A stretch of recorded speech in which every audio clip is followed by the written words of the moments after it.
quando aconteceu isso, que essa indenização, pagou seu advogado e tudo, e pagou outras coisas que precisavam. Beleza, então continuei resolvendo as coisas do meu pai. Não é uma coisa assim fácil, mas é um direito, mas não se consegue com facilidade.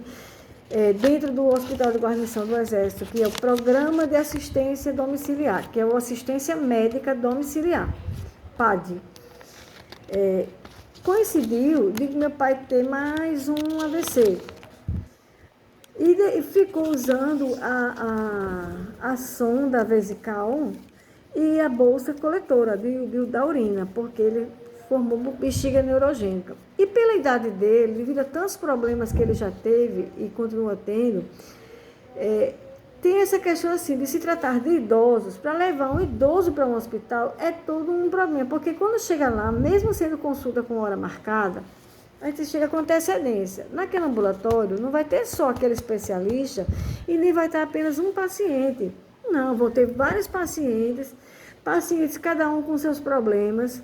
Aquilo é estressante, às vezes quando chega, mesmo chegando com antecedência, mas os médicos vão estar numa consulta, atendendo outros pacientes, e aquilo vai inquietando. E ele estava muito agoniado com aquilo. Eu conseguia, muito custo, que eu já vinha lutando há muito tempo, e ele ficou tendo assistência em casa, quinzenalmente, às vezes mensalmente, e uma junta médica ia em casa, examiná-lo, deixava receita, deixava tudo.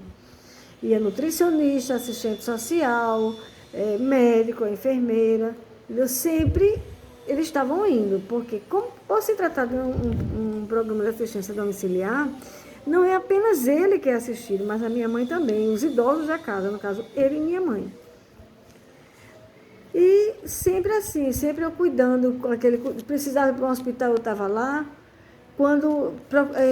Para ver se ele deixava de usar a sonda, procurei o doutor Leandro Medeiros, procurei ele. E fez vários exames e tudo, e foi taxativo, doutor Leandro, olha, ele nunca vai deixar de usar a sonda. Ele vai ficar usando sonda para o resto da vida. E vocês têm que fazer um curso. Quem cuida dele em casa? Disse, eu, minha mãe, minha irmã. Pois é, vocês têm que fazer um curso. Eu disse, como é esse curso? Ele disse, olha, se informe ali na frente, porque é uma enfermeira que dá, é a minha esposa. Só eles quem tem a tabela lá. Esse curso era um custo alto, porque era por pessoa. Uma era 2 vezes na semana, só acho que 1 hora de aula, de coisa. Eu tinha que comprar sonda, todo o material eu tinha que levar, tudo. E pagava também. Então eu digo assim, olha, pelo custo que vai ter de comprar o material, de se pagar esse custo por pessoa, não tem lógica. Aí foi quando me deu aquela luz, né? E tudo eu procurei o doutor Osório Abá Filho, saudoso doutor Osório Abá Filho, que era um urologista de renome, que já tinha feito a minha cirurgia de rins, eu o conhecia, havia trabalhado com ele no hospital universitário. E, assim, um médico confiável. Quando ele viu meu pai, que ele examinou, ele disse, olha, vou passar uma medicação manipulada, ele vai tomar, que é para estimular a bexiga dele voltar a funcionar. Porque a bexiga neurogênica, ela não tem estímulo para a pessoa urinar sem ser com a sonda, só urina de sonda. E aquela sonda é uma porta de infecção. Além de porta de infecção, machuca o canal uretal do paciente, porque é um látex, né? Uma borracha, um látex. Entre outras coisas, e constrangedor também, para um homem, né? E tudo. Que sempre é acostumado a sair, chegar a resolver tudo, e de repente se vê naquela situação. Eu vi esse lado do meu pai, que ele não estava bem, ele estava ficando depressivo e tudo, ele tinha dificuldade de falar, ele nunca ficou acamado, meu pai nunca ficou acamado, nem ficou sem andar, ele tinha dificuldades de andar, mas sem andar ele nunca ficou nem inconsciente, ele estava inconsciente quando foi encontrado caído no quarto. Aí ele estava inconsciente, foi levado para o hospital. Ok. Então, assim, voltou a funcionar tudo normal, passou. E, de repente, várias vezes eu tentei também, voltando ao assunto da curatela, várias vezes eu tentei para que Neide ficasse como curadora. Porque eu tinha procuração do meu sobrinho, eu tinha da mãe dele, eu tinha de mamãe, eu tinha dos meus tios, eu tinha de um amigo meu, ainda tinha os problemas meus que eu tinha que resolver também, e minha questão de saúde que eu tenho que resolver. Porque, para quem não sabe, eu só tenho um rim, eu tenho prolapso de válvula mitral e tricúspide, eu tenho um problema degenerativo na coluna cervical e na lombar, e tenho problema vascular, tenho diabetes, que essa diabetes foi um fator emocional devido a todos esses fatores que eu venho passando agora, foi o que desenvolveu essa diabetes em mim.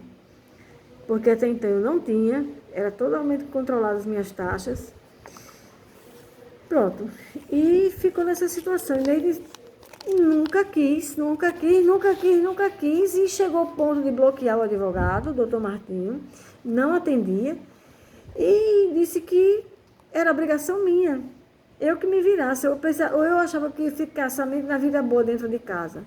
Eu não entendia isso, mas tudo bem, brigava e depois voltava ao normal. Só que não foi bem assim. Começou em 2018, foi aumentando. E, de repente, em 2020, ela levou meu pai e minha mãe. Em 2018, ela, juntamente com o motorista, o Linaldo, e a esposa dele, já levou minha mãe e o médico, e levou minha mãe também para fazer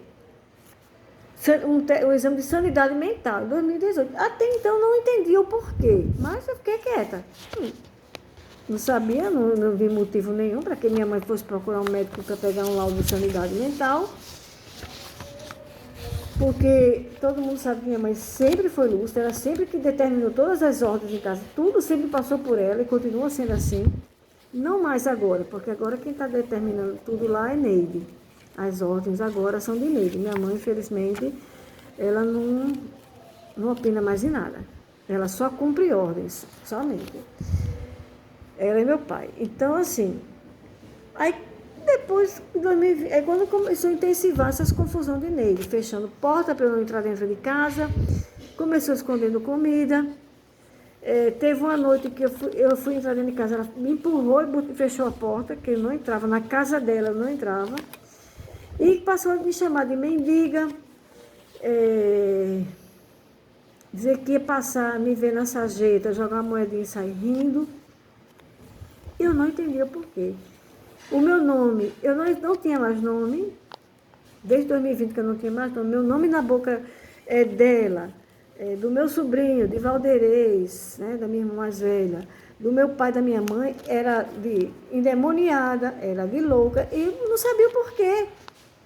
Meu pai, que perturbasse tudo dele, ele sempre viu demônio em tudo. Isso aí, tudo bem, normal, já estava acostumado. Tudo ele repreendia o demônio. Nós nunca tivemos contato, nós crescemos, mas a gente nunca teve aquele vínculo com a família da minha mãe. Nunca tivemos. Depois de adulta, foi que eu procurei contato. Nem mesmo com a família do meu pai. Ele nunca foi de procurar contato. A mãe dele adoeceu, quem cuidou fui eu. Quem colocou ela como dependente no exército, que ela era um direito que tinha, mas ele também nunca procurou, foi eu. Toda assistência ela teve através do exército, por meu intermédio. Consegui. E assim foi. Então, quando foi em 2020, ela achou pouco. Ela foi, pagou uma consulta particular na policlínica, lá no Cristo, para um médico, um psiquiatra, acho que era neurologista ou psiquiatra.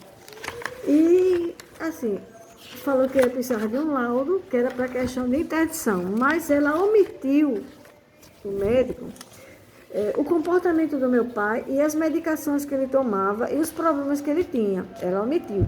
Ela disse que ele tomava apenas o alprazolam para controle do sono, que não é verdade, e a medicação da diabetes, além dos colírios para o glaucoma.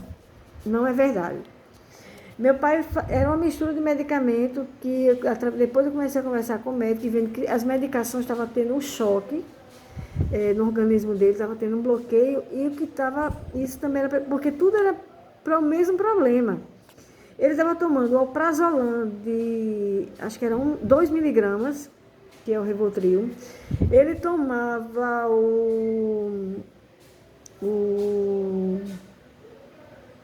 a Kineton, tomava Neosine de 200 miligramas, fortíssimo Neosine, muito, muito forte mesmo. E ele tinha que passar o dia tomando medicação, porque ele já tomava medicação da hora que ele acordava até a hora dele dormir. Meu pai nunca teve um sono tranquilo. Quando ele ia dormir, ele ficava até acho que meia-noite, 1 hora da manhã, orando, uma oração repetitiva. Sempre oração repetitiva. Ele teve dias, ele pensava que ele vinha do quarto para a sala, tomava vários banhos por dia. Então aquilo a gente foi vendo, ele já estava interditado. E quando o Neide fez isso, quando eu menos esperei, ela começou: aguarde a intimação do oficial de justiça, porque os meus advogados, ela dizia assim, os meus advogados já estão com ação. Na minha casa, ela enche a boca, minha casa vagabundo não mora. Por que eu sou vagabunda? Eu não entendia. Na minha casa, bandido não mora. Aonde que eu fui bandido? Desde quando? Então, veio toda essa situação. Todo esse estresse, fechando portas, começou escondendo, e foi intensificando.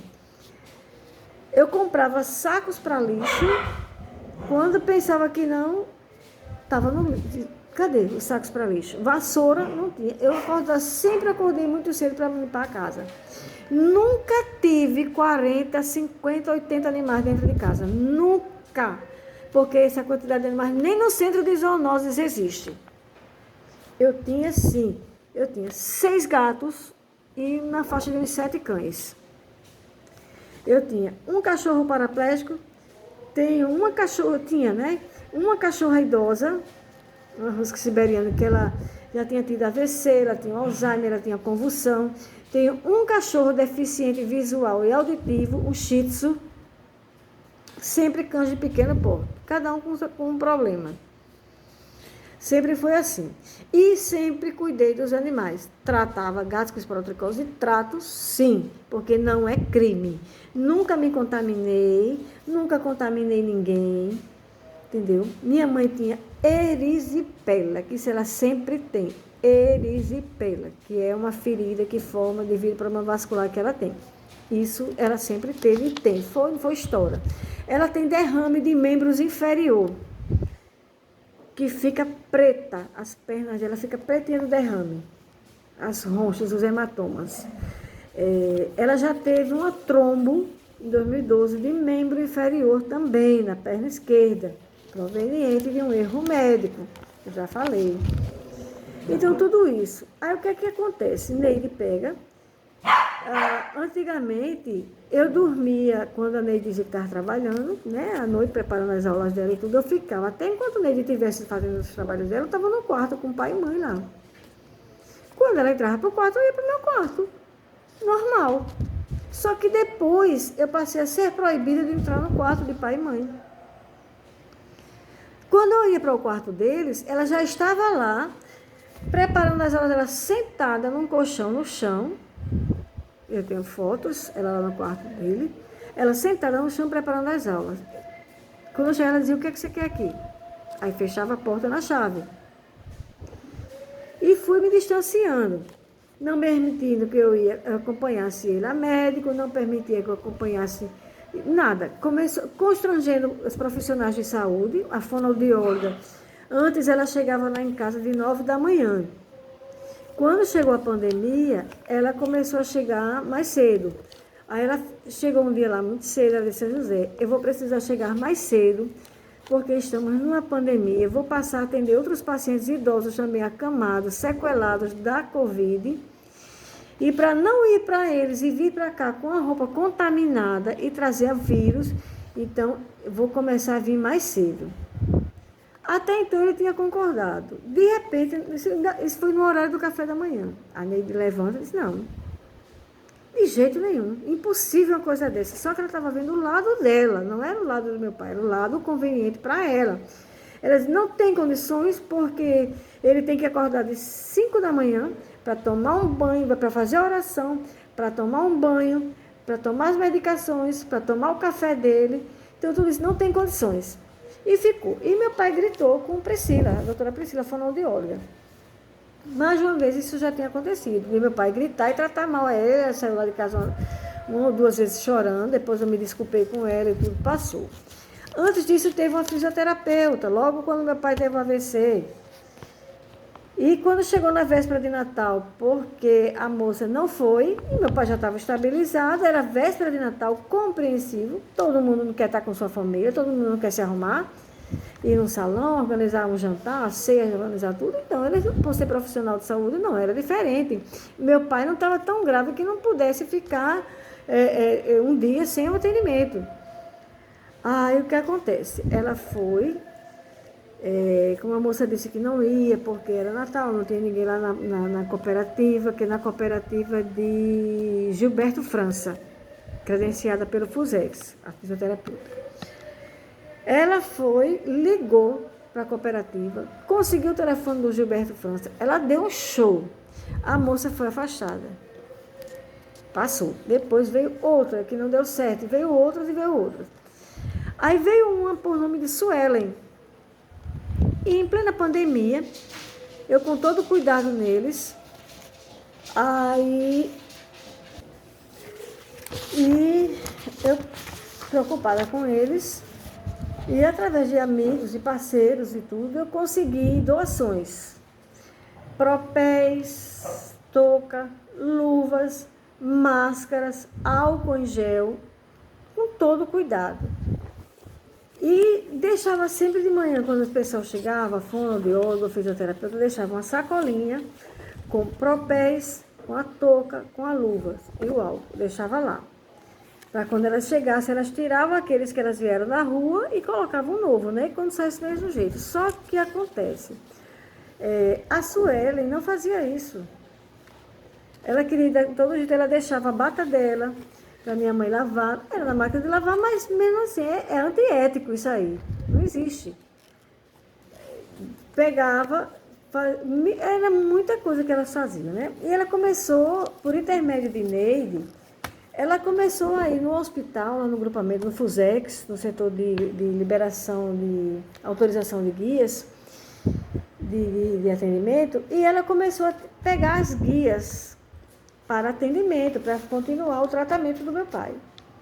Ela fez a primeira, fez a segunda, a terceira vez, eu liguei para ela, disse, Suelen, não me leve a mal, mas eu vou lhe pedir que você não vá mais, não tire mais a guia. Não, mas é porque estamos numa pandemia, isso não importa. Porque eu não preciso entrar no hospital se não houver necessidade, porque eu entro em contato, a tenente Charlane, que era chefe do serviço social, ela pegava as autorizações, tirava as guias e deixava na recepção. Então, estava lá no envelope, eu chegava, era só pegar e vir embora. Bom, nem entrava no hospital. Eu disse, então não faça isso, porque eu sou curadora do meu pai, e se alguma coisa acontecer, quem vai responder sou eu. Só que eu não sabia que tudo que ela estava fazendo era combinado com Neide. Eu não sabia, estava inocente. E do mesmo jeito eu falei com a tenente Charlane, pedi para que ela não autorizasse mais isso, não permitisse. Ok, passou. E foi quando começou as confusões. Em setembro, Neide chegou um oficial de justiça, porque ela constituiu um advogado por R$5.000. A primeira ação foi R$5.000 com o doutor Tiago Porto, que era a questão da curatela, porque tudo que ela fez foi para dizer que ela pode, que ela faz e que ela é. É somente isso, porque ela nunca na vida dela, ela deu um passo para resolver nenhum assunto do meu pai, nunca. E não foi porque, não existe essa dizer, porque ela não permite, não existe. É mentira, nunca existiu.